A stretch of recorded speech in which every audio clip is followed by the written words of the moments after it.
Right, for those of you interested, this is the process. These are the freshly cut blocks. And there's some freshly cut blocks in a Tupperware tub with some garden stones. Any garden stones will work, but not too big. You can use larger stones with larger pieces of foam, but I use smaller stones with smaller rocks. It gives a more realistic texture when you're doing this. And then you put the lid on. And if you're wearing headphones or you've got it on loud, turn it down now, because it's going to get noisy.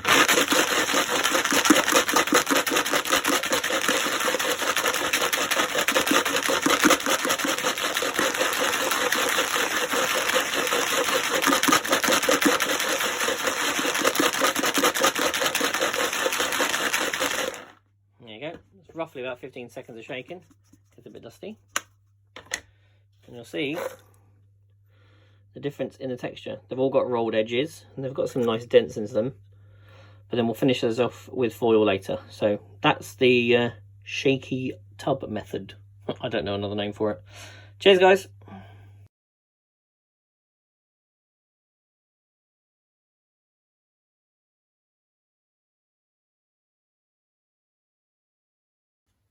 Evening all. So I said I'd do a tutorial on how I do my wood grain effects. So this is what you need. Piece of wood, 2 knives, 1 very sharp one for cutting and slicing, and 1 blunt blade. The blunt blade will become apparent later. I shall show you what it's for. So I have a 5mm by 5mm strip of balsa wood here, which I think is a little bit harder than balsa, but it was billed as balsa when I bought it. So what I basically do is I first shave off the edges to get a nice curl. Gives it a nice worn look. So I do this 3 times. I do this all around the whole thing actually. Just be careful not to cut your fingers. We've been doing this a while, so I know when to stop. No, I've said that. Last one.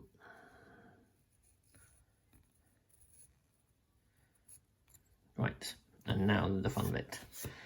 Put down the sharp knife, pick up the blunt blade. Now what a lot of people I've seen do is they score lines with their blade. They go that way. So they use this part of the knife here. That, even with a blunt one, can often cut through the wood. So I turn the blade upside down, use the flat part here. Not only does it give a thicker groove, it doesn't cut through the wood unless you press ridiculously hard. So let me just move the camera closer so you can see what I'm actually doing. There we go. I'll try not to hit the camera if I can help it. And now, you take the back of the knife, it's going to go a bit blurry, sorry guys, and score down the back. Do that as many times as you think you want to. Wibbly lines are best, even that is fine. Just finish off there. As soon as you've got 2 on one side, flip it over. It's going to be very difficult to hold this piece of wood. I've got long nails, so I can grip it with my nails, which is handy. A bit gross, but handy. And then continue doing them. Now you see you've got a big piece at the top there, which is a bit of a gap. You just go in between it, if you can get it. And just go all the way down. Fill it in. Keep doing this. Got a bit here, it's going to go off the edge, but that's fine. There we go. And that, guys, is how I do the indentations in my wood. It's a little bit time consuming, a little bit repetitive and tedious, but I think it gives the best look. It does for my stuff anyway, so hope that helps. Have fun. Show me your results.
just pouring the rubber onto the mould.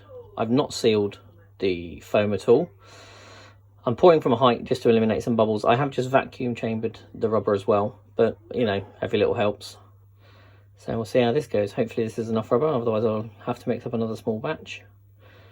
But yeah, we'll see how it goes. No seal on this foam. I may do some more test pieces, but I'll make them a lot smaller so I can do tinier moulds. Use less rubber, but this may well be a coaster, if it works out, for Dungeons and Dragons players. Right, we'll see how this is later.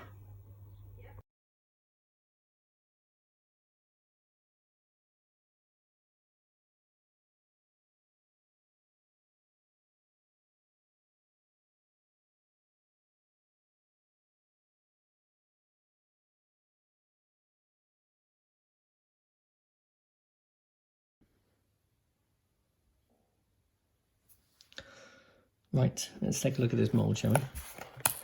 Now I usually use Lego blocks to make my mould boxes. I'm an avid fan of Lego, so I don't really condone destroying them or super gluing them or anything. But I purposely bought a big load of used chewed blocks from a friend of mine for this specific reason. So right, let's mould these.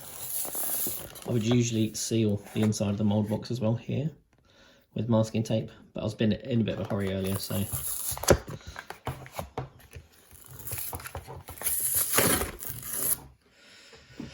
you see, if you seal the edges, you won't get this seep through like you do on the bottom. You'll always get the bottom one unless you seal it, but I'm not too worried about that. It's minimal. Let's take the edges off. So that's what happens when you seal the edges. The blue is just residual rubber from another mould.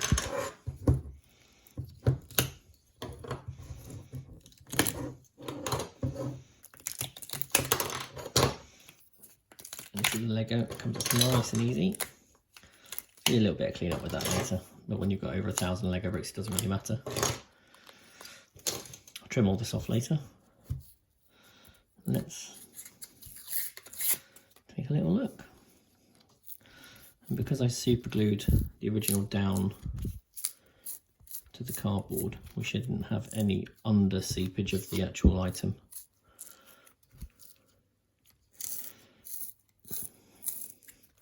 I don't expect this to be perfect, and I expect quite a bit of the rubber to peel up. Oh, quite a bit of the foam to peel up. I'll be very surprised if it doesn't. It's looking like it isn't at the moment. Well, blow me. Like that. That is pretty good. And there's the original still. That's insane. I think we can look closely. There's some nice texture in there. There's some bits of blue foam still stuck in the mould, but we'll peel those out. Like that. These big bits will just peel off.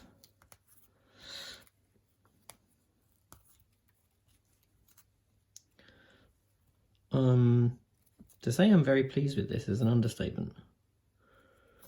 That's very, very nice. Right, I'll stop the video. Let's go do a mould. No, this is a mould. Let's do a cast.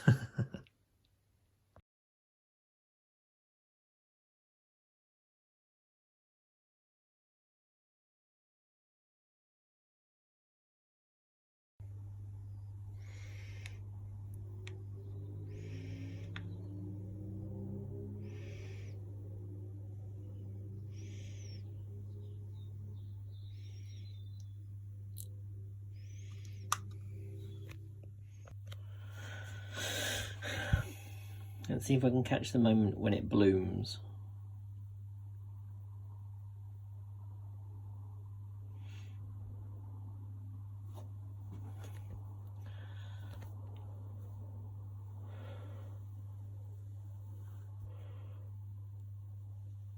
Oh, it's getting hot.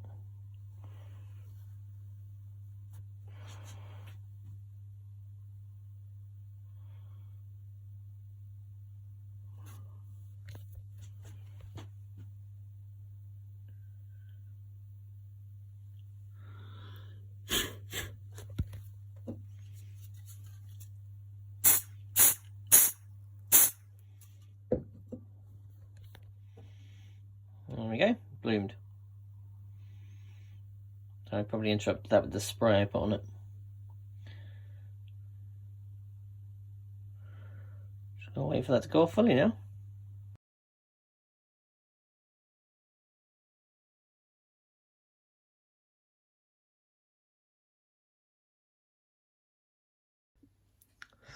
Right, that was quick. So the cast is actually still warm to the touch, but luckily it's not squishy at the edges. So we can do a demold. Let's have a look. Now, if your original mould, the first time you cast, you'll always catch bits of crap in it, depending on what you're moulding. I usually use sand and a lot of stuff, so you get a bit of sand everywhere in there. But, oh, that's a nice noise. Love that noise. There we go. Wow. Yeah, very impressed. You can still see the foam texture. Tiny bits of blue foam somewhere, but they'll come out. I am very, very, very impressed with that.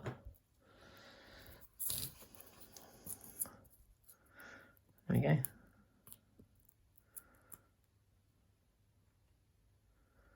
Yeah, I think the result speaks for itself there.